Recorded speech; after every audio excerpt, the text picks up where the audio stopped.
할렐루야! 오늘은 세종을, 내일은 대한민국과 온 땅에 전도와 선교의 사명을 감당하는 세종순복음 드림교회입니다. 하나님의 사랑과 은혜가 치유와 응답이 있는 성령 충만한 교회입니다. 구독과 중보기도로 드림가족이 되어보세요. 오늘도 주 안에서 참 좋은 날입니다.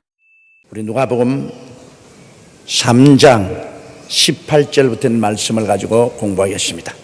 누가복음 3장 18절입니다.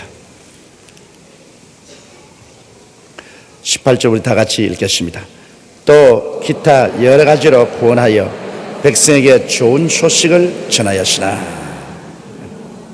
여기 세례 요한도 와서 백성들에게 좋은 소식을 전했었습니다. 왜 좋은 소식이냐? 하나님의 아들 예수님이 오셔서 죄악의 포로된 사람들을 구출하여 천국 백성으로 만들어주겠다는 좋은 소식입니다. 세례 요한이 전한 소식은 좋은 소식이고, 예수님이 전한 소식은 무슨 소식이었습니까? 복된 소식이었습니다. 따라 말씀해. 좋은 소식, 복된 소식.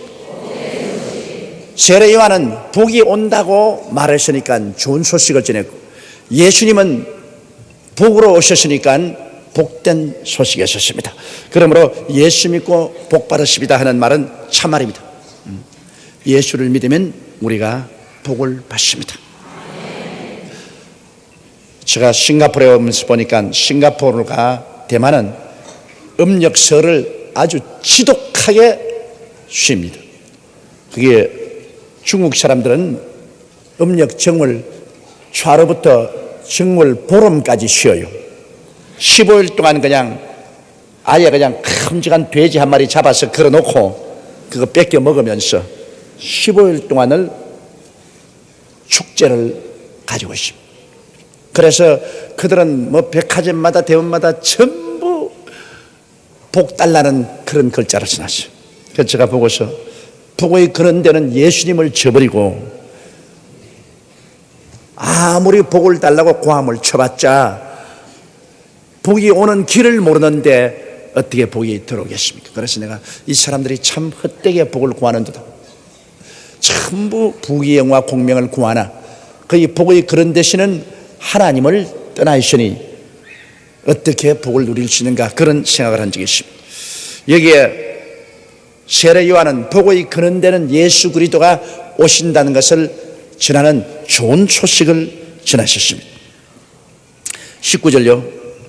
분봉왕 헤롯은 그 동생 아내 헤로디아의 일과 또 그의 행한 모든 악한 일에 인하여 요한에게 책망을 받고, 그 요한은 이 헤롯에 대해서, 그 헤롯의 악행에 관해서 가차없이 선지자적인 역할로서 지적했습니다. 이 선지자라는 것은 하나님의 좋은 소식을 전할 뿐 아니라 하나님의 뜻에 반대해서 사는 어떤 개인이나 국가에 대해서 엄히 하나님의 심판을 가지고 경고하는 그러한 일을 하는 것이 선지자의 역할인 것입니다. 이러므로 우리가 예수를 믿는 사람은 예수를 믿음으로 말미암아 하나님께 큰 복을 받는 것을 깨닫고 그것에 대해서 우리가 설명할 뿐 아니라 그리스도를 배반하고 하나님을 떠난 사람들에게 하나님이 무서운 심판을 내릴 것이라는 엄중한 경고도 겸해서 해야만 되는 것입니다. 항상 잘한다고만 해서는 안 됩니다. 못하는 것은 못한다고 지적을 해줘야 되는 것입니다. 그러므로 이 세례 요한은 회개하고 들어오는 사람들에게 좋은 소식을 전할 뿐 아니라 회개하지 않고 범죄를 하는 사람들에게 엄하게 경고했는데, 그 중에 헤롯 왕이 있었습니다. 이 헤롯 왕은 개인적으로도 악정을 베풀었습니다. 사람이 성격이 포악해서 악정을 베풀었는데, 그에도 한술 더 떠서 자기 동생 빌립의 아내 헤로디아를 빼앗아서 자기 아내로 삼았습니다. 그러니까 자기의 제수를 빼앗아 가지고서 자기 아내로 삼았습니다. 그러니까 아주 콩가루 집안입니다. 세상에 자기 제수를 빼앗아 가지고 자기 아내로 삼는 법이 어디 있어요? 그러나 자기도 아버지 대헤롯 대왕으로부터 분봉왕이 되었고 자기 동생 빌립도 분봉왕으로 임명을 받았는데 동생의 아내하고 눈이 맞아가지고서 그래서 동생의 아내를 빼앗았습니다. 그러니까 뭐 동생하고 완전히 정치적으로 원수가 됐겠죠. 그래서 이것은 좋지 않다. 이거는 비윤리적이고 비도덕적이다. 이런 일은 있을 수가 없다. 성경에도 간음하지 말라고 했는데 이것은 백주의 하나님 앞에 간음하는 죄를 지었으니 하나님의 심판을 받을 것이다. 그리고 그 이후에 헤롯 왕의 모든 악한 행실에 관해서 요한은 무섭고 신랄하게 공격을 했습니다. 그러니까 헤롯이 그 말을 듣고 그 권력자가 가만히 있겠어요? 20절 보십시다. 이 위에 한 가지 악을 더하여 요한을 옥에 가두니라. 그 말을 하니까 미우니까 잡아가지고서 옥에다 가둬 버렸습니다. 이게 정치 권력을 가진 사람들은 자기 정치 권력에 반대하는 그런 말을 하면은 정치 권력으로 잡아서 옥에 가둬 버릴 수가 있습니다. 그러나 사람은 아무리 옥에 가두어도 사람의 양심은 옥에 가둘 수가 없습니다. 여러분 중국도 보니까 그동안 기독교에 상당한 자유 물결을 허락해서 연변자치구 같은 데는 우리 한족들이 굉장히 교회도 많이 쓰고 그곳에는 많은 사람들이 한국 교회에 와서 말씀도 증거하고 한국에는 많은 목사와 주의종들이 중국에 들어가서 연변 일대 복음도 많이 전했습니다. 그리고 또 전 세계 많은 기독교 교역자들이 중국에 들어가서 음으로 양으로 복음을 전하고 그리고 물질적으로 도움도 베풀었습니다. 그런데 이제 와서 중국 정부는 새로운 법을 만들어 가지고서 기독교회를 콱 그냥 문을 닫아버린 것입니다. 그 법은 뭐냐면 외국 사람은 절대로 중국에 들어와서 복음을 전하지 못한다. 그리고 중국 사람들을 예수 믿도록 개종을 시키지 못한다. 그리고 중국 교회는 절대로 외국 교역자를 받아들일 수도 없고 그리고 외국에서 물질적인 원조를 받아서도 안 된다. 이러한 엄한 법인 것입니다. 이것은 선교를 완전히 막아버리겠다는 것입니다. 그래서 그들은 하나님의 복음의 빛을 잠시 비춰주었다가 확 닫아버렸습니다. 그러나 한 가지 모르고 있는 것이 있습니다. 아무리 사람의 힘으로 복음을 닫아도 복음은 성령이 전하는 것입니다. 성령께서 사람을 통해서 전하는 것이기 때문에 성령을 닫아버릴 수가 없습니다. 그러면 복음은 또다시 지하로 들어갑니다. 지하로 들어가서 그래서 또한 입으로 전파되는 것입니다. 하나님을 막을 도리가 없습니다. 중국이 모택동에 공산당을 세우고 난 다음 그처럼 가혹하게 무신론적인 그런 핍박을 가했지만은 그 다음에 자유물결이 들어와서 중국 문이 열리고 보니까 모택동이 정권을 공산정권을 세울 때 중국의 기독교인 100만 명이시는데 혹독한 공산주의 핍박을 받으면서 한 40년의 세월이 지난 이후에 보니까 100만 명의 기독교인들이 혹은 5천만 혹은 1억이 되었다고 숫자상 그렇게 나오고 있습니다. 그러므로 기독교라는 것은 성령이 전하는 것이기 때문에 아무리 누른다고 해서 되지 않습니다. 요한을 감옥에 갖춘다고 해서 하나님을 감옥에 가둘 수는 없거든요. 요한이 말한 것은 하나님 말씀을 말했습니다. 하나님을 감옥에 못 가둡니다. 결국에는 요한을 감옥에 가둔 죄까지 하나 더 짓게 된 것입니다. 그 다음 21절요. 백성이 다 세례를 받을 새 예수도 세례를 받으시고 기도하실 때 하늘이 열리며 백성들이 와서 다 세례를 받습니다. 회개의 세례를 받습니다. 좋은 소식을 받아들일 수 있도록 오시는 하나님의 아들 예수 그리스도 구세주를 모실 수 있는 마음의 준비를 하기 위해서 그들이 죄를 회개하고 세례를 받았습니다. 우리도 그렇지 않습니까? 귀한 손님 모시려면 집 청소하고 옷 깨끗이 갈아입고 그리고 귀한 손님 모십니다. 예수님을 모시기 위해서 회개하고 그리고 물로 죄를 씻고 세례를 받고 그리고 주님을 기다리려고 하는데 그게 예수님도 함께 오셨습니다. 예수님은 사람으로 오시기 때문에 사람이 행하는 법은 주님이 다 행하기로 하신 것입니다. 주님은 세례받을 필요가 없어요. 왜냐하면 죄를 지은 적이 없기 때문에 예수님이 세례받을 필요가 없습니다. 죄인이 회개하고 죄를 씻기 위해서 세례받는 것이지 예수님은 죄인이 아닌데 세례받을 필요가 없어요. 회개할 것이 없습니다. 그럼에도 불구하고 예수님이 세례를 받은 것은 온 세상 만민의 죄를 예수님이 대신 짊어지기로 작정하고 그 만민의 죄를 주님께서 속지 않은 의미에서 주님이 세례를 받으신 것입니다. 예수님 자신은 세례받을 필요 없어요. 얼토당토하는 일인 것입니다. 죄를 알지도 못하고 죄를 지은 적도 없는 분이 죄인이 받는 세례를 왜 받아요? 어림도 없죠.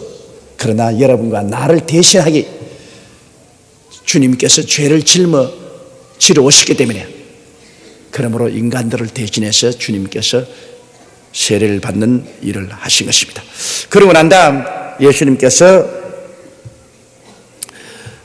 기도를 하실 때 하늘이 열렸다. 이거 참 놀라운 예수님도 기도 안 할 때는 하늘이 열리지 않았는데 기도를 하시니까 하늘이 열렸다. 오늘 우리도 그렇습니다. 우리도 기도 안 하면 하늘이 열리지 않는데 우리가 예수 이름으로 기도를 하면 하늘이 열리는 것입니다. 기도를 강하게 하면 크게 열리고 기도를 적게 하면 조금 열리는 것입니다. 무엇인지 내 이름으로 내게 구하면 내가 시행하려고 말씀하시고 구하라 주실 것이요 찾아라 찾을 것이요 문을 두드려야 열릴 것이요 구해야 열리는 것입니다. 사실 이번에 인도에 제가 간 것도 인도에서 날 보고 와달라고 한 것이 한 10년 전부터 와달라고 그랬습니다. 계속해서 와달라 그러는데 그다음 첫날에 제가 낮에 교역자 세미나에 참석하려고 가는데 거기 학생들이 줄을 쫙 서 있고 거기 사람들이 있는데 몰랐는데 제가 딱 들어가자마자 이 꽃을 따가지고서 손에 한 개씩 쥐고 던지는데요. 꽃비를 제가 평생에 그렇게 맞아본 적은 처음입니다. 꽃이 막 소나기처럼 쏟아지는 겁니다. 꽃을 따가지고 던지는데요. 꽃이 확 그냥 2층에서 옆에서 막 꽃을 막 전부 던지는데 나중에는 꽃비를 맞아가지고서 정신이 하나도 눈에 아무것도 안 보여요. 그냥.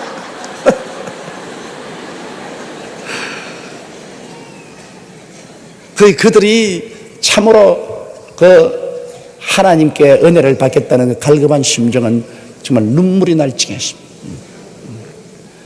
이러므로 우리는 자유의 하늘 아래 자유의 땅 위에서 참 한국 사람 만침 복음의 풍성한 은혜를 받고 뭐 마음대로 찬송하고 마음대로 성경 읽고 마음대로 기도하고 예배 드릴 수 있는 것 이거 우리가 이것을 누리고 있으니까 이 풍성한 은혜가 얼마나 좋은지 모르지만은 이렇게 누리지 못하는 사람들을 보게 될 때 참으로 우리는 복된 사람이라고 생각이 됩니다.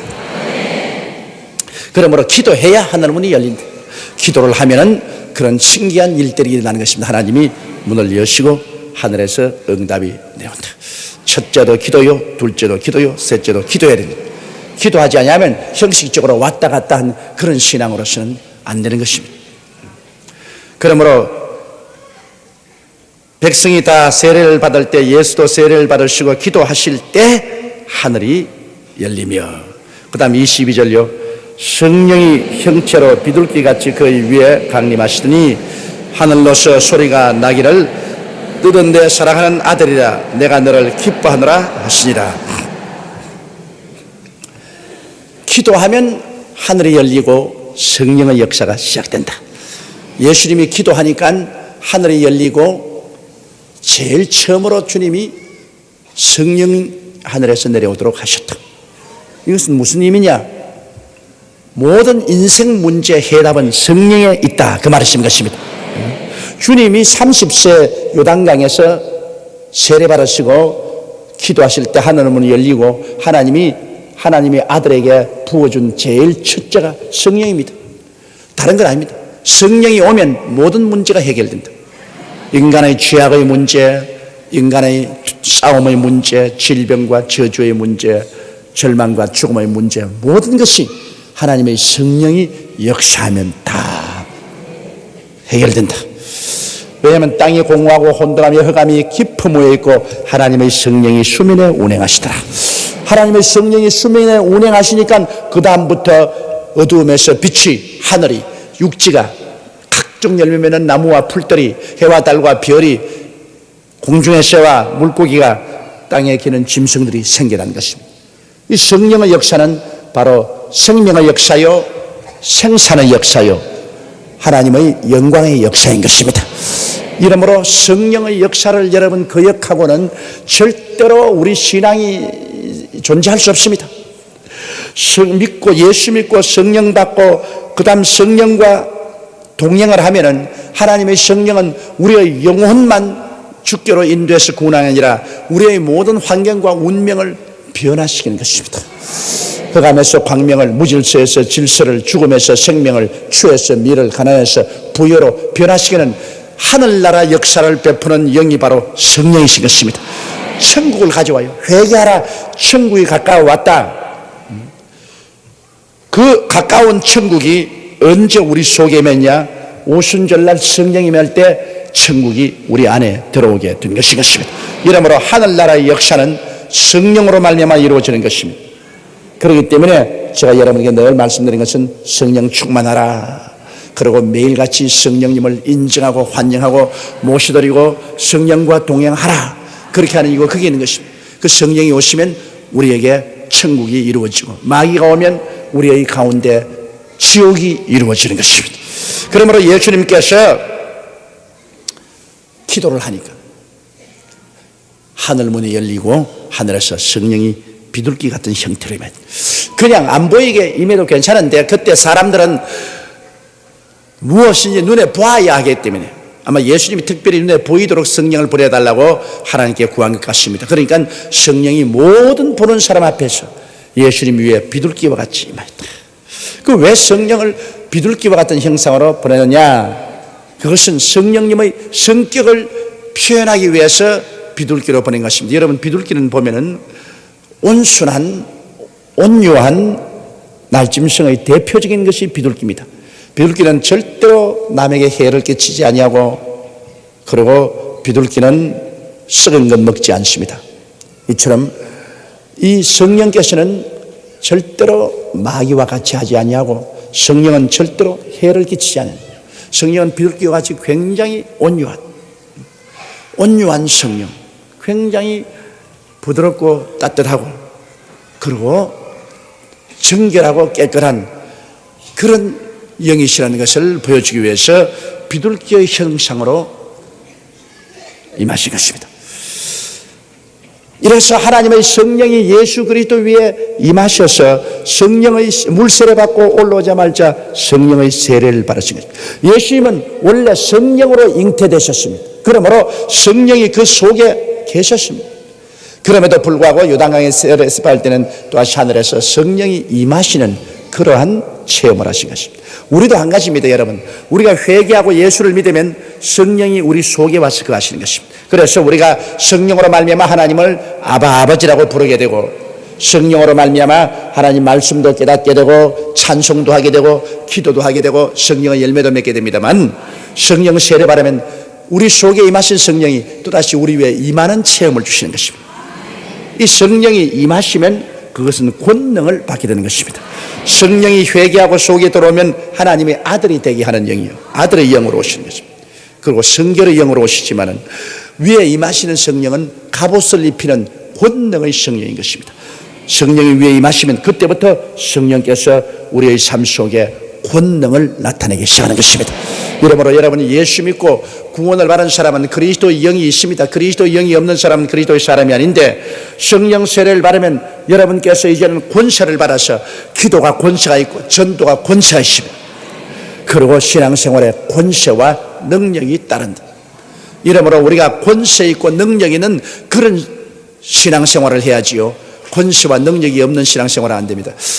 제가 세계 다니면서 많은 통역을 써보는데요, 저는 막 기도를 많이 하고 성령이 충만해서, 그래서 강단에 올랐을 때는 성령님이여 인정합니다, 환영합니다, 모시됩니다, 이럽니다. 같이 갑시다, 성령 같이 갑시다. 그러고 나갑니다. 통역이 별로 기도를 안 하고 대개 오는 통역이 많습니다. 그럼 제가 열심히 설교를 해나가는데 한 반쯤 되게 해나가면 성령이 와 계시기 때문에 저는 점점 힘이 더 생겨요. 한 중간쯤 가면 막 굉장히 힘이 생겨서 목 쉰 것도 다 튀고 그냥 점점 목소리도 더 우렁차지는데, 이 통역이 못 따라오는 겁니다. 그냥 숨이 차고 목이 꽉 메이고 못 따라와요. 그래서 제가 언제나 해외에 가서 복음을 증거할 때 곤혹스러움을 느끼는 것은 이 통역이 못 따라오는 것이 가장 문제인 것입니다. 강하게 성령이 부리면서 막 하면 통역이 또 그렇게 따라와야 하는데 뭐 통역이 불 꺼진 기차토처럼 푹푹푹푹 그거든. 그때 내가 느끼는 것은 내가 기도를 적게 해가지고서 성령 충만 안 하니까 인간의 힘으로 하니까 이 모양 아니야. 인간의 힘으로 말씀을 증가하려면 얼마 안 가다가 인간의 힘이 닿으면 그냥 푹푹푹 힘이 빠집니다. 그러나 성령의 능력으로 하면요, 그렇게 찌는 듯이 덥고 땀이 막 줄줄줄줄 흘러요. 설교하는데 속에서 땀이 물로 흘러가는 소리가 다 들립니다. 그냥 이 가슴에서 땀이 쭉, 그러니까 이 구두 속에 물이 찰박하게 채입니다. 그럴 정도로 땀이 있어. 그래도 지치지가 않습니다. 하나님 능력이 그냥 확 잡아가지고서 성령의 권세로서 말씀을 전하십니다. 그러고 난 다음 설교 다 마치고 호텔에 들어가면 완전히 콩죽 팥죽이 그냥 성령이 떠나고 나면은 뭐 완전히 녹초가 돼요. 녹초가. 그러므로 하나님의 성령이 임하시면 얼마나 성령이 우리에게 능력과 권세를 준다는 것을 제가 해외 선교를 나가보면 절실히 알 수 있습니다. 공원에서, 해변가에서, 그렇지 않으면 들판에서 바람 소리 나죠, 파도 소리 나죠, 자동차 소리 나죠. 그런 가운데서 군중을 집중해서 이끌어 나가면서 설교하려고 하면 막 세상 말로 성령 안 계시면 미쳐요, 미쳐. 얼마나 집중이 안 됩니다. 뭐 온갖 소리 다 쓰지요. 장사꾼들 왔다 갔다 하죠. 그래도 성령이 탁 임하면 중심이 딱 잡히는 겁니다. 그러면 그 많은 군중을 그런 들판이나 해변가에나 에서도 딱 손에 잡고 밀었다 당겼다 할 수 있습니다. 그러나 성령께서 들어가면 도저히 안 돼요. 성령 없이 그런 거대한 집회를 이끌어 나갈 도리가 없는 것입니다. 이러기 때문에 그런 큰 군중 집회를 하고 하나님 사역을 하든지, 안 그러면 내가 개인적으로 이 땅에 살든지 모두 다 성령의 권능을 받고 살면은 우리가 하늘나라 역사를 베풀고 살 수 있는 것입니다. 우리 여의도 순복음교회 성도들은 더구나 말할 필요 없이, 예외 없이 모두 다 성령으로 충만함을 받아야 되는 것입니다. 성령 충만한 그러한 신앙생활을 해야 되는 것입니다. 오늘 제가 여기 여러분에게 강의하러 나오기 전에 혼자서 방언으로 기도를 많이 하고 나왔습니다. 제가 전번 주일에도 방언한 이익이 무엇이냐고 했지만은, 우리가 하나님 사업을 나갈 때 성령 충만해서 나가려고 할 때는 방언으로 기도하면 성령이 충만해지는 것입니다. 그리고 방언으로 기도를 많이 하고 나가면 하나님 말씀 증하는데 힘이 들지가 않아요. 성령이 같이 계시기 때문에. 그러나 방언 기도를 적게 하면은 힘이 들어요. 이런 여러 가지 일들이 있습니다. 그런데 예수님이 기도하시니까 성령이 비둘기같이 그 위에 강림하신, 그 다음에는 하늘에서 소리가 난, 하나님께서 하늘에서 들리는 소리로, 모든 사람이 들리는 소리로 주님 말씀하신. 요사이는 하나님께서는 들리는 소리로 말씀 안 하는 이유가 우리 속에 성령이 들어와 계시기 때문에 성령이 직접 우리에게 말씀을 하시는 것입니다. 우리의 생각을 통해서 성령이 말씀하심으로 하나님이 직접 들리는 소리를 말할 필요 없죠. 그러나 그 당시에는 아직 사람들이 성령을 받지 않은지라 성령을 통해서 고요하고 잠잠한 음성으로 말하지 아니할 때이기 때문에 하늘에서 들리는 음성으로 우렁차게 말씀을 하셨습니다. 그래서 하나님 말씀하기를 너는 내 사랑하는 아들이라 내가 너를 기뻐하노라 하시니라. 야, 이거 얼마나 하나님이 예수 그리스도의 첫 출발 때부터 하나님이 모든 사람 앞에서 확정을 시켜주는 것 아닙니까? 사람들은 뭐 보통 예수님이 성자다, 그러면 뭐 정치가다, 학자다, 종교가다, 그렇게 평론을 하고 있는데 모든 사람 보는 앞에서 하늘 문이 열리고 하늘에서 성령이 비둘기 같이 쫙 내려오더니만 예수님 머리 위에 황금빛을 내면서 임하시면서 하늘에서 우렁찬 소리가 나서 말하기를 너는 내 사랑하는 아들이요 나의 기뻐하는 자라. 이것은 예수 그리스도를 하나님께서 처음 출발부터 영화롭게 한 것입니다. 그의 목회 출발입니다. 30세 출발에 하나님께서 모든 만민에게 예수님은 보통 사람이 아니다, 예수님은 하나님의 친아들이 하나님께서 인류를 구원하기 위해서 보낸 메시아다, 이것을 보증을 하고 주님께서 보내신 것입니다. 그렇기 때문에 그 말씀을 들은 사람들이 이 성경에 이렇게 다 기록해 놓았지 않습니까? 예수님은 하나님의 사랑하는 아들이요 하나님이 기뻐하는 분입니다. 하나님이 이 우주 가운데 가장 사랑하는 자가 예수님이시고 하나님이 가장 기뻐하는 자가 예수님이십니다. 여러분, 이 모슬렘교들이 믿는 알라시라고 우리 야훼 하나님하고 틀린 점이 어디냐? 우리의 야훼 하나님은 삼위일체입니다. 아버지와 아들과 성령 삼위가 일체가 되어 있기 때문에 영원 무궁전부터 영원까지 있어도 우리 하나님은 외롭지가 않습니다. 왜냐하면 아버지와 아들과 성령 삼위일체가 있습니다. 외롭지가 않아요. 그러므로 하나님은 사랑의 하나님이 될 수밖에 없는 것은 세 분이 하나로 있으니까 세 분이 하나로 뭉치는 것은 사랑입니다. 사랑이 아니고는 하나로 뭉치지 않아요. 세 하나님이 아니라 세 분이 한 하나님이 되어 있습니다. 완전히 한 하나님이 되어 있습니다. 삼위일체입니다. 인격 각각 아버지, 아들, 성령 다른 인격을 가지고 있으나 하나님은 이분이 한 하나님이 되어 있습니다. 그래서 세 분이 한 하나님으로 역사하기 때문에 그 가운데 그 뜨거운 사랑, 활활 타는 그 불같은 사랑, 사랑이 세 인격체를 한 하나님으로 묶어놓은 것입니다. 이러므로 하나님은 사랑이시죠. 그러나 이 모슬렘 교도들이 믿는 그들의 알라신은 유일신이라고 합니다. 우리 기독교를 보고 어떻게 세 하나님이 한 하나님이 될 수 있냐고 비난을 합니다. 그러나 유일신은 어떤 신입니까? 고독한 신입니다. 영원부터 영원까지 혼자서 턱 이러시니 그는 사랑이 없는 무시무시한 옹고집 신입니다. 여러분, 만일 알라신이 이 우주의 신이면 끝장났어요. 왜냐? 영원히 혼자 있는, 영원부터 영원까지 혼자 있는 사람 얼마나 고독합니까? 혼자서 그게 사랑이라고는 전혀 없어. 혼자 있으니 대화할 것도 없어.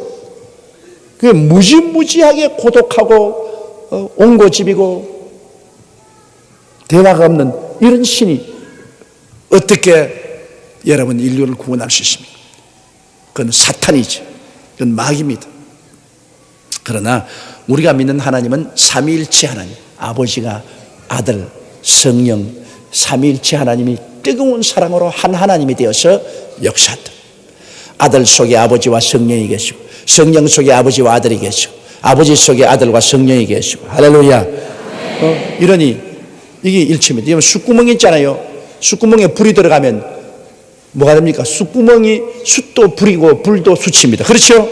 숯으로 있을 때가 하는데 숯 속에 불이 들어가니까 확 붉은 불이 숯 속에 타고 있으니까 어느 것이 숯인지 어느 것이 불인지 분별할 수 없습니다. 이처럼 하나님 속에 예수님과 성령이 계시고 예수님 속에 아버지와 성령이 계시고 성령 속에 아버지와 아들 예수님이 계시고 삼위일체가 있으니까 어느 분이 아버지인지 어느 분이 아들인지 어느 분이 성령인지 분별할 수 없을 정도로 한 사랑으로 하나가 되어버리고 마는 것입니다. 우린 삼위일체 하나님을 모시고 있는 것입니다. 이런 하나님께서 당신 자신과 똑같이 사랑하는 그 아들 예수 그리스도, 당신 가장 기뻐하는 그 아들 예수, 이 예수 그리스도를 우리를 구원하기 위해서 내보냈다. 그러면 우리에 대한 하나님의 사랑이 확정된 것입니다. 사랑은 보증돼야 되고 증명돼야 되는데 우리를 얼마나 사랑하느냐? 그 아들을 보내시기까지 사랑하셨다. 할렐루야. 그 사랑은 증명되어야 되지 않습니까? 그러므로 그 아들이 십자가에 올라가서 몸을 찢고 피를 흘리고 죽기까지 우리를 사랑했다. 이러므로 하나님이 우리를 사랑한 그 사랑은 극치입니다. 이것은 하늘보다 높고 바다보다 깊습니다. 우주보다 넓습니다. 하나님의 그 사랑이 예수님이 되셔서 이 땅에 오셔서 십자가에 그 몸을 찢고 피를 흘려서 우리를 구원하려고 하시기 때문에 그 그리스도의 사랑의 높이와 넓이와 깊이는 청량할 수가 없습니다. 너무나 큰 사랑으로 우리를 사랑해 주셨습니다. 그 우리 인간의 머리로서 지금 도저히 이해가 안 되죠. 이해가 안 됩니다. 우리가 사랑은 내리사랑이기 때문에 주는 분만 알지 받는 사람은 모릅니다. 나중에 우리가 천당에 올라가 보면 하나님이 세상을 이처럼 사랑했구나, 하나님이 나를 이처럼 사랑하셨구나, 그 천당에 가면 느끼게 되는 것입니다. 그 사랑으로 말미암아 우리가 믿음으로 값없이 구원을 받는 것이지, 사랑이 아니었으면 어림도 없죠. 사랑은 여러분 모든 것을 선물로 주는 것입니다. 모든 것을 선물로 주십니다. 사랑은 너무나 아름다운 것입니다. 그러므로 하나님께서는 그 아들을 이처럼 사랑하시고 이 아들을 이처럼 기뻐한다고 모든 사람 앞에서 보증을 한 것입니다. 그 다음 23절에요. 예수께서 가르치심을 시작할 때 30세쯤 되니라. 사람들의 아는 대로는 요셉의 아들이니 요셉의 이상은 헬리요, 이렇게 나옵니다. 자, 예수님께서 가르침을 시작할 때 30세쯤 되었더라. 이 30세가 주님 되셔서 비로소 지도자로서 일어나셨다. 이 유대인들은 지도자로서 일어난 나이를 30세로 정하고 있습니다. 그러므로 예수님께서 30이 되셨을 때 비로소 개인의 생활은 끝나고 공생애로 들어오셨습니다. 그리고 공생애로 들어오면서 그는 성령의 세례를 받고 복음을 전하기 시작한 것입니다. 그럼 예수님도 성령 세례 받고야 복음을 전하기 시작했는데 하물며 우리가 성령 세례 받지 않고서 어떻게 복음을 전할 수 있겠느냐, 우리가 깊이 생각해 봐야 될 것입니다.